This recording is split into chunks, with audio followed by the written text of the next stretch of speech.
Yo, what's up? Today, we're gonna dig into a seriously nasty experiment that dragged the absolute filthiest side of human nature right out into the open. The setting, 1961, an Israeli courtroom. There was this trial for a middle-aged guy where the whole world was screaming, "Go straight to hell," and flipping him the bird in a total rage. The guy's name was Eichmann. What did he do? He was a complete piece of trash who sent millions of people to concentration camps like he was just shipping garbage to a landfill, all because his Nazi boss told him to. Everyone watching the trial was hyped, thinking, I bet some final boss monster is gonna walk out. But instead, out pops this plain, boring, average Joe bureaucrat. And then, this loser mumbles the shittiest excuse ever. I was just a gopher. I just did what I was told. Hearing this, everyone scoffed. Seriously? You don't do messed up stuff just because you're ordered to. I'd refuse in a heartbeat and give him a punch for justice. Everyone was cocky, thinking, I'm way better than that guy. I'm a stand-up person. But then, a scholar stepped up and called BS on everyone. Enter Milgram from Yale University. He thought to himself, if a regular person is told to do it by some big shot authority, won't they all turn into beasts like Eichmann? When everyone snapped back, no way, don't lump us in with that psycho, he said. All right, let's do an experiment. Let's see how much of a scumbag a human can become when an important-looking guy gives orders. Brace yourselves.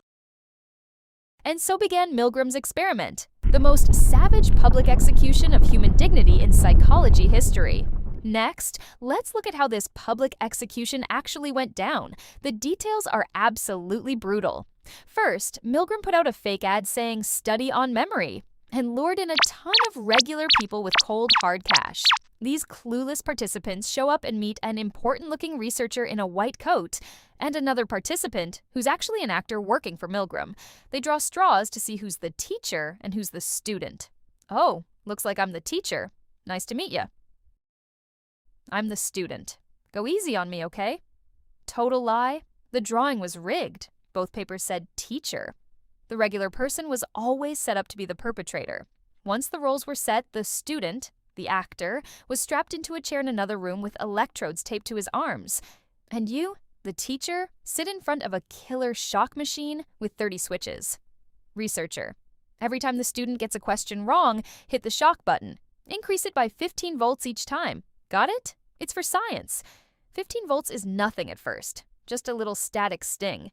But the student keeps messing up on purpose, so the voltage keeps climbing. Actor.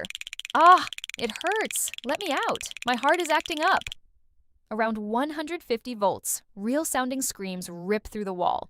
When the freaked-out participant says, "Hey, this is bad, let's stop," the guy in the white coat just stares with dead eyes and says, "Researcher. Please continue. The experiment requires that you continue." You scream, "He says his heart hurts. I'm gonna kill him." But all you get is, "Researcher. I'll take all the responsibility. Now push the button." Just by slapping a fancy label like "for science" or "university study" on it, a human's moral brakes just snap. The moment they get that ultimate excuse, "It's not my fault. The guy in the white coat told me to," regular people evolve into killing machines. Seriously? Are humans that easy? Before the experiment, Milgram polled elite psychiatrists. Psychiatrists? What? Pushing all the way to 450 volts? That's only for 1 in 1,000 total sadists. Most people stop at 150. But nope, the results were a total nightmare. 65%, about 2/3, pushed the button all the way to the XXX deadly dangerous mark. Every single one of the 40 participants went up to at least 300 volts, the level where the student is pounding the wall and screaming. And here's the kicker. They weren't enjoying it. They were dripping with cold sweat, hyperventilating, and digging their nails into their skin, but they still kept pushing the button just because the guy told them to. It proves that monsters like Eichmann aren't special villains. Diligent people who follow the rules are actually the ones with the highest potential to kill someone easily. What a nasty truth. To everyone thinking, I'm not like Eichmann, sorry to break it to you, you'd probably level up to killer just by having a guy in a white coat stand next to you.